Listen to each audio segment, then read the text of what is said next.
21 अप्रैल 1526 की सुबह पानीपत का मैदान तलवारों और तोपों की गूंज से इतिहास बदलने वाला था। एक और दिल्ली का सुल्तान इब्राहिम लोदी, जिसके पास हजारों घुड़सवार, भारी पैदल सेना और युद्ध हाथियों की गर्जना थी।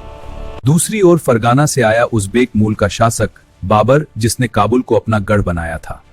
और अब वो अपनी अनुशासित फौज, तुर्की तोपखाने, आग बरसाते बंदूक था। ये केवल दो सेनाओं की भिड़ंत नहीं थी, ये उस हिंदुस्तान की तकदीर तय करने वाली जंग थी जिसे आज हम पहली पानीपत की लड़ाई के नाम से जानते हैं। कहानी की शुरुआत कुछ साल पहले होती है, जब उत्तर भारत में दिल्ली की सल्तनत कमजोर पड़ चुकी थी। लोदी वंश का सुल्तान इब्राहिम लोदी गद्दी पर बैठा था, पर उसकी नीतियां और उसका रवैया उस दूर करा गया। उसकी सख्ती और बार-बार से दूर का दौड़ गया। उसकी सख्ती, अहंकार और बार-बार के विवादों ने अफगान सरदारों को बगावत पर मजबूर कर दिया।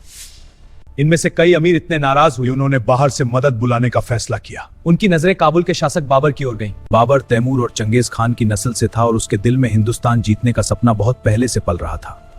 मौकान सरदारों की बगावत, अबरावत और इब्राहिम लोदी से इतनी बढ़ गई थी कि वह बाबर के दरबार तक पहुंचे। बाबर अपनी किताब बाबरनामा में लिखता है कि किस तरह दिल्ली के कुछ सरदारों ने उसे बुलावा भेजा और हमें उसकी सख्ती और जुल्म से निजात दिलाओ। मगर बाबर के मन में यह केवल एक मतदा था कि दिल्ली पर कब्जा कर पुरहन की चाबी हाथ आने जैसा होगा। यही नहीं, राजस्थान के राणा सांगा ने बाबर से संपर्क किया, जो उस समय उत्तरी भारत के सबसे प्रभावशाली हिंदू शासक माने जाते थे। बाबर दिल्ली की प्रस्ताव रखा है कि अगर बागरा की ओर से चढ़ाई करेगा। बाबर के लिए यह प्रस्ताव सोने पर सुहागा था। एक और राजस्थानी और सबसे ताकतवर राजा उसकी मदद का इच्छुक था। बाबर ने साफ समझ लिया कि यह समय हिंदुस्तान की ओर कूल अवसर है और उसने उसी क्षण अपनी तैयारियां तेज कर दी। दूसरी तरफ इब्राहिम लोदी अपनी ताकत के घमंड में चूर था। उसके पास लाखों सैनिकों के विशाल सेना थी और 1000 युद्ध हाथी थे, मगर उसकी सेना बिखरी हुई थी। वफादारी के पास और अनुशद 1000 सैनिक थे और उसके पास कुछ ऐसा था जो हिंदुस्तान की जमीन ने पहले नहीं देखा था। तोपे और बंदूकें, यानी तुर्की शैली की तोपखाने और युद्ध कौशल। बाबर अपने साथ ऑटोमन तुर्कों से सीखी हुई लश्कर नीतियां भी लाया था। उसने पानीपत पहुंचते ही मैदान में तोपें जमाई और उनकी सेना टुकड़ों में बट जाए। और फिर आई वह सुबह जब सूरज की पहली किरणों ने पानीपत के मैदान को छुआ। शत्रु का सामना करो। मेरा यकीन है मेरी विशाल सेना और हाथियों की ताकत बाबर की छोटी सी फौज को कुचल देगी। लोदी ने अपने सेनापतियों को भी विभाजित किया था। दाएं फ्लैंक की कमान मलिक काफूर और हसन खान के हाथ में थी। अग्रसर हो। बाएं फ्लैंक में कुछ मुकुट की जिम्मेदारी स्वयं इब्राहिम लोदी ने संभाली हुई थी। दूसरी ओर बाबर मात्र 12 से 15,000 सैनिक, लेकिन वे सैनिक अनुशासित, संगठित और नई युद्धक तकनीक से लैस थे। बाबर के साथ उसके अनुभवी सेनापति मौजूद थे। इनमें से उसका अपना बेटा हुमायूं, जिसकी उम्र उस समय केवल 18 साल थी। यह उसके पहला युद्ध कर रहा था।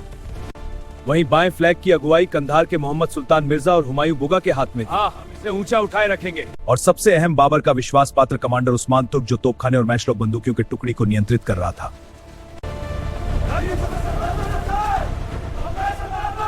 लड़ाई के लिए तैयार हो जाओ। उसके पीछे तीरंदाज और घुड़सवार तैयार बैठे थे, जो अवसर मिलते ही चारों तरफ से हमला करने वाले थे। लड़ाई कब भी गए? आगे बढ़ो।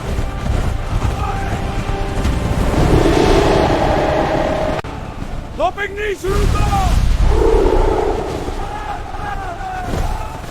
उसके बाद बाबर की बारत मैचलोक बालुश ने और गु की गन आहावी में अफरा तफरी मचा दी।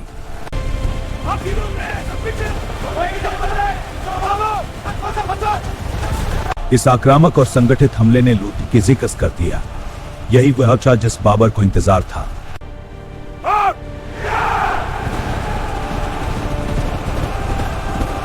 और बाबर ने मशहूर तुलुगमा तकनीक, जिसे प्रिंसर मूवमेंट भी कहते हैं, उसके तहत वो पूरी सेना को जकड़ लिया।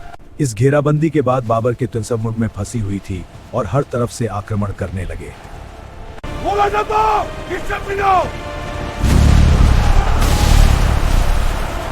तीरंदाजों की झड़ी और घोड़ों की रफ्तार ने लोधी की सेना को चारों ओर से दबा दिया।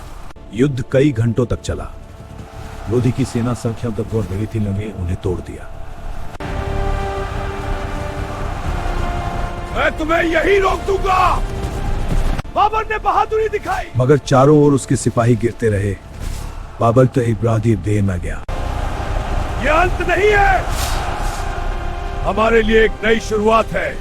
बाबर की तोपें और उसकी तुलुगमा घेराबंदी रणनीति ने यह हिस्सा कर दिया,